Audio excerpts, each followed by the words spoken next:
في قارة أفريقيا تكمن ثروة ثقافية هائلة تنتشر عبر حدود الدول والقارات. هذا التراث الأفريقي بكل جوانبه الفنية والحرفية والطقوسية يمثل إرثاً عالمياً يستحق الاكتشاف والاهتمام. في هذا البحث المصور أمامكم سوف نستكشف بعضاً من هذا الغنى الثقافي ونسلط الضوء على مظاهره المتنوعة في مختلف أنحاء القارة، مع التركيز بشكل خاص على دول مجموعة البريكس، حيث يزدهر هذا التراث ويتفاعل مع المجتمعات المحلية والعالمية.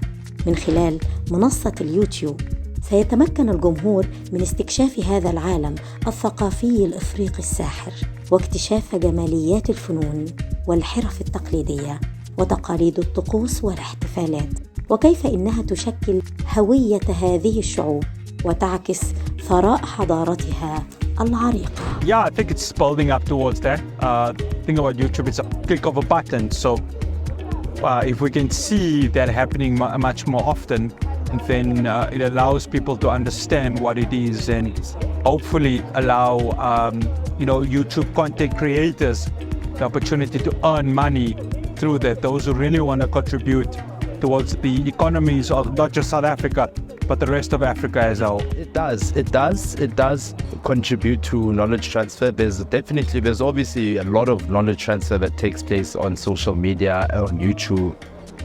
However, there should be more work done in the sense that it covers on traditional indigenous cultures, indigenous practices, indigenous customs and traditions. For me, where a big portion of our work in the next 5 years should be focused on.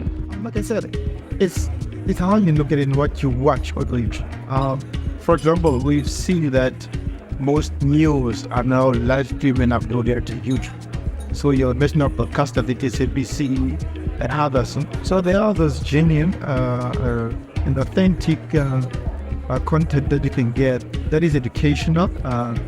So to South Africans, for example, there's a number of government channels on YouTube. إشكالية البحث تكمن في هل لليوتيوب دورا في نشر التراث الثقافي الأفريقي بين دول البريكس؟ Yeah, I think slowly but surely it's getting there. Obviously, it's been a long road, but I think social media platforms or alternative platforms like that allow for African culture to be inserted. So it's not represented as it should be, given that the African population consists of 1.3 billion people. I think not as much as it could be. And I think part of that problem is the digital divide, so the access to YouTube itself. And I think we'd need a lot more work to get young people specifically who are digital natives onto those platforms to create content that's in their language, that's in with their ideas. But of course, there are others that don't do a good job at highlighting that. أهمية وأهداف الدراسة. You have seen the emergence of influencers across the globe, not just on YouTube, but on TikTok and other platforms.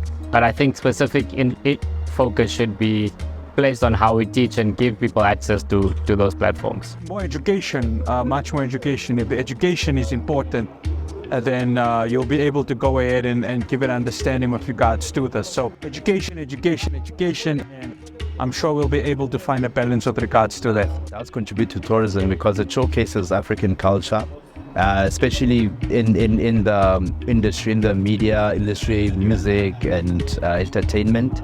However, it's diluted because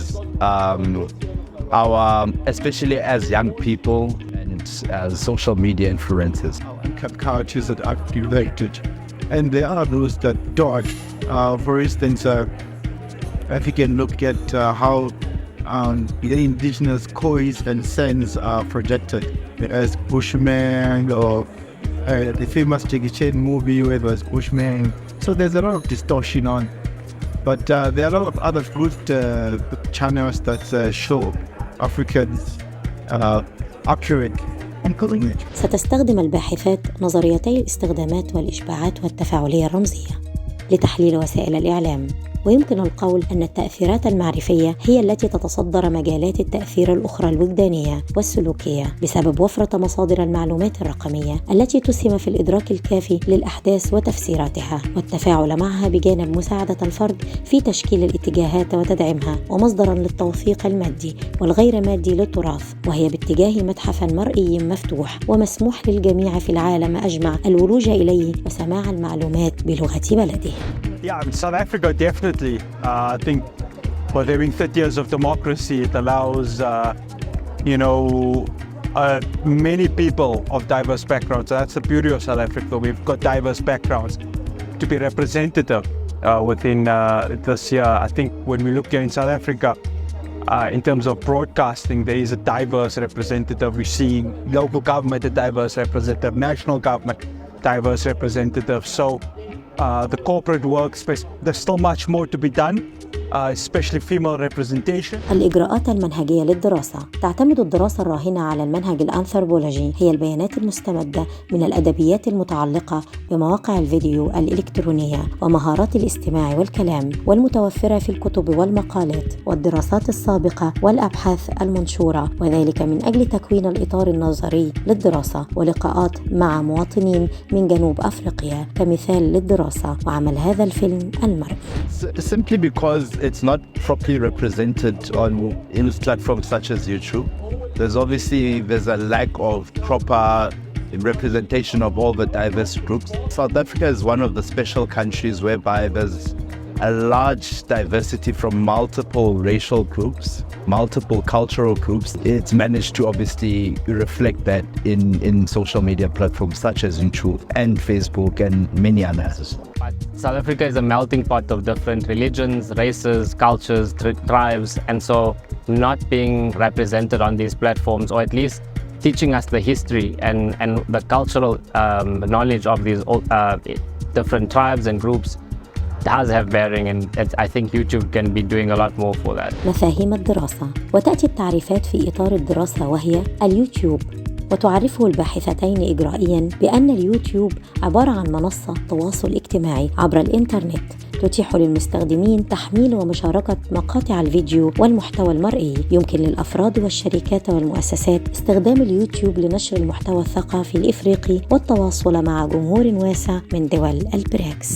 التراث الثقافي، وتعرفه الباحثتين إجرائياً بأن التراث الثقافي هو مجموعة من العناصر الثقافية التي تورثها الأجيال المتعاقبة وتعكس هوية وتاريخ مجتمع معين لمجتمعات أخرى.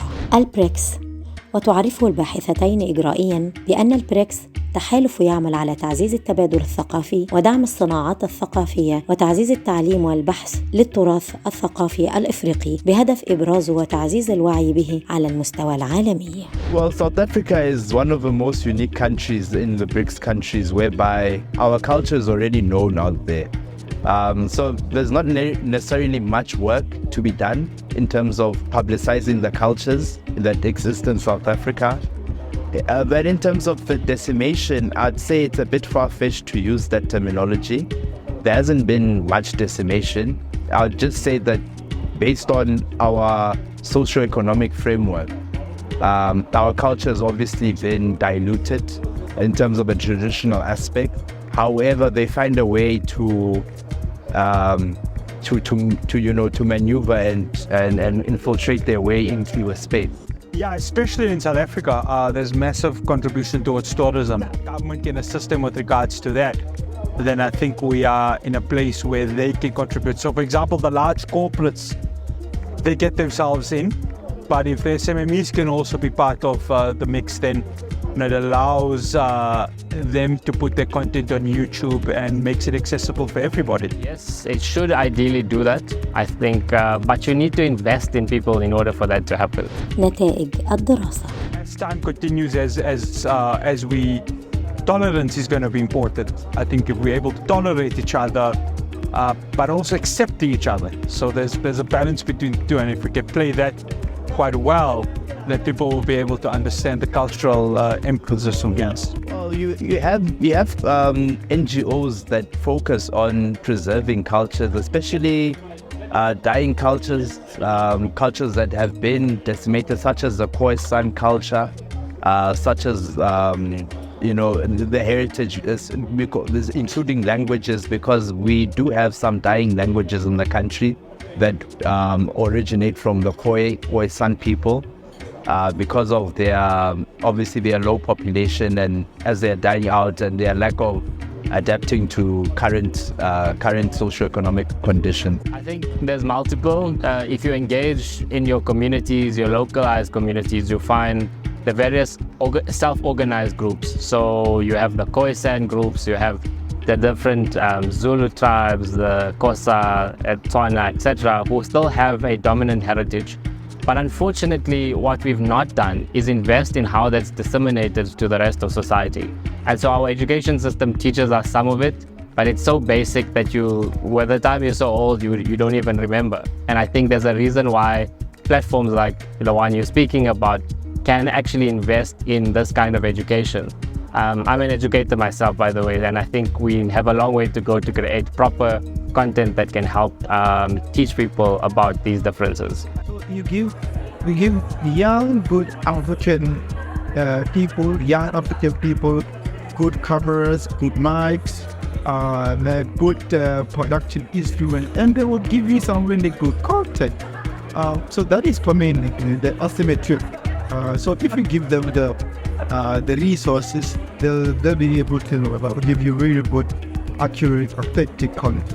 التوصيات: يجب على القنوات التي تنشر المحتوى الثقافي الإفريقي على اليوتيوب أن تعمل على زيادة وعي الجمهور بالثقافات والتراث الأفريقي. التعاون والشراكات: يمكن للقنوات الإفريقية على اليوتيوب تشكيل شراكات مع قنوات أخرى ومبدعين ومؤسسات ثقافية في دول بريكس. يمكن تبادل المحتوى والعمل المشترك على إنتاج محتوى ثقافي مشترك يدعم التواصل ويوسع الجمهور المستهدف. الترجمة والتعدد اللغوي: يمكن استغلال قدرات الترجمة والتعدد اللغوي في يوتيوب لتوفير إصدارات مترجمة للمحتوى الثقافي الإفريقي. يمكن أن يساهم ذلك في توسيع الجمهور المستهدف وجذب المزيد من المشاهدين من دول البريكس وغيرها. الاستغلال التجاري: يمكن للقنوات الإفريقية على اليوتيوب استغلال الفرص التجارية المتاحة لتعزيز المحتوى الثقافي الإفريقي. يمكن تطوير شراكات إعلانية مع الشركات والعلامات التجارية المهتمة بالتراث الإفريقي، مما يساهم في تمويل ودعم الإنتاج والنشر المستقبلي للمحتوى. التفاعل مع الجمهور: يجب على القنوات الإفريقية على اليوتيوب التفاعل بشكل فعال مع المشاهدين والمتابعين، ويمكن الاستفادة من التعليقات والاقتراحات والتفاعلات الأخرى لتحسين المحتوى وتلبية اهتمام الجمهور. Well, YouTube's quite open to everybody, but it's not just about that. It's when we say freedom of speech, there's also responsibility when it comes to freedom of speech. So if there's no responsibility with regards to that, then I think we're going to be in a very disappointing space. So the responsibility needs to be there. And if we get the responsibility, then I think we are heading in the right track. I think the one is just digital access. You're speaking about the communication laws, and I think there's a lot of work to try to get digital access going, and access to information as well as another one. But I'd also try to draw on here specifically in tourism and how we've not actually built a tourism market using YouTube as an important way to expand and teach people from around the world the importance of our culture, the vibrancy of our culture, which will also interest them to come and visit us. وختاماً: يمكن لليوتيوب أن يلعب دوراً هاماً في نشر التراث الثقافي الإفريقي بين دول البريكس والعالم أجمع، وتعزيز التفاهم والتواصل الثقافي بين الثقافات المختلفة.